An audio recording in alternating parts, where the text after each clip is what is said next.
ગુજરાતમાં અત્યારે સ્થાનિક સ્વરાજની ચૂંટણીને લઈ માહોલ બરાબર જામ્યો છે। પાર્ટીઓ દ્વારા ઉમેદવારોને પક્ષપલટો કરાવવા માટે એડી ચોટીનું જોર લગાવવામાં આવી રહ્યું છે, પણ હવે જે ઘટના સામે આવી છે તે સત્તાધારી પક્ષ ભાજપની પોલ ખોલતી હોય તેવું લાગે છે। શું એ સમગ્ર મામલો, તેના વિશે વિગતે ચર્ચા કરીશું। નમસ્કાર, હું છું પ્રથમ મોદી, આપ જોઈ રહ્યા છો નિર્ભય ન્યૂઝ। આ ચૂંટણી પ્રચારની વચ્ચે એક એવો ગંભીર આક્ષેપ સામે આવી રહ્યો છે જેણે ગુજરાતના રાજકારણમાં અત્યારે જોવા જઈએ તો ખળભળાટ મચાવી દીધી છે। વાત છે અમદાવાદના રામોલ હાથીજણ વોર્ડની, જ્યાં સત્તાધારી પક્ષ ભાજપ અને વિરોધ પક્ષ કોંગ્રેસ સામસામે આવી ગયા છે। આક્ષેપ કોઈ સામાન્ય નથી, આક્ષેપ છે કે લોકશાહીને ખરીદવાનો આક્ષેપ છે, લાખો રૂપિયાની લાલચ આપીને ઉમેદવારનું ફોર્મ પાછું ખેંચવાનો। શું ખરેખર ચૂંટણી જીતવા માટે સામ દામ દંડ ભેદની નીતિ હવે ભારતીય જનતા પાર્ટીના નેતાઓ અપનાવી રહ્યા છે? તે સવાલ અત્યારે ચાલી રહ્યો છે, કેમ કે અમદાવાદના રામોલ હાથીજણ વોર્ડમાં જે હોબાળો મચી ગયો છે, કોંગ્રેસના મહિલા ઉમેદવાર બીનાબેન મોદીએ એક ખુલાસો કર્યો છે અને એમનું કહેવું એવું છે કે ભાજપના ઉમેદવાર મૌલિક પટેલ દ્વારા તેમને ચૂંટણીના મેદાનમાં હટી જવા માટે, એટલે કે ઉમેદવારી ફોર્મ પાછું ખેંચવા માટે 25 થી 50 લાખ રૂપિયા સુધીની મોટી ઓફર જે છે કરવામાં આવી છે। અને આ માત્ર મૌખિક વાત નથી, પરંતુ બીનાબેનનું કહેવું એ છે જે દિવસે તેમણે ફોર્મ ભર્યું ત્યારથી જ તેમના પર દબાણ કરવામાં આવી રહ્યું છે। ક્યારેક સગા સંબંધીઓ દ્વારા, ક્યારેક મિત્રો દ્વારા, તો ક્યારેક અજાણ્યા નંબરથી તેમને ફોન કરીને લાલચ આપવામાં આવી રહી છે। એક મહિલા ઉમેદવાર જ્યારે જાહેર મંચ પર આવીને આવા મોટો આક્ષેપ કરે તે સત્તાધારી પક્ષ માટે ચિંતાનો વિષય બની શકે છે। સૌપ્રથમ સાંભળી લે કે બીનાબેન મોદીએ વધુમાં શું કહ્યું છે। જય હિન્દ, જય ભારત। મારું નામ બીનાબેન જયમીનભાઈ મોદી છે। હું 48 રામોલ હાથીજણ વોર્ડ કોંગ્રેસ સમિતિમાંથી ઉમેદવાર છું। મેં જ્યારથી પણ ઉમેદવારી ફોર્મ ભર્યું છે ત્યારથી મને એક અજાણ્યા નંબર પરથી ફોન આવે છે। મેં તપાસ કરી તો મને જાણ થઈ કે આ નંબર મૌલિક પટેલ નામના વ્યક્તિનો છે, જે મને પૈસાની લાલચ આપીને બેસાડવા માંગે છે કે ભાઈ તમે ફોર્મ પાછું ખેંચો। મારા સગા સંબંધીઓ, મારા જે ઓળખીતા છે એના દ્વારા મને લાલચ આપવામાં આવે છે। આ જ વિડીયો દ્વારા હું એક વાત જાહેર કરવામાં આવું છું, મહેરબાની કરીને મને કોઈ પૈસાની લાલચ આપશો નહીં।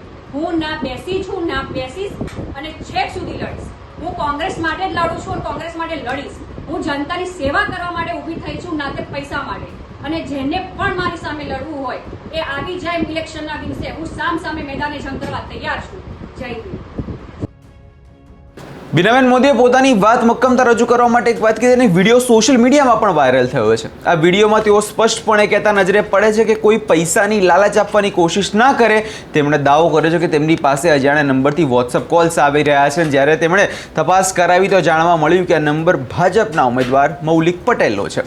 બીનાબેનનો મિજાજ હવે અલગ જ છે। તેઓ કહી રહ્યા છે કે જનતાની સેવા માટે તેઓ મેદાનમાં ઉતર્યા છે, ના કે પૈસાની લાલચ માટે। અને વધુમાં તેમણે હવે ચીમકી આપી દીધી છે કે હું હવે શાંતિથી બેસવાની નથી, છેલ્લી ઘડીએ સુધી લડવાની છું।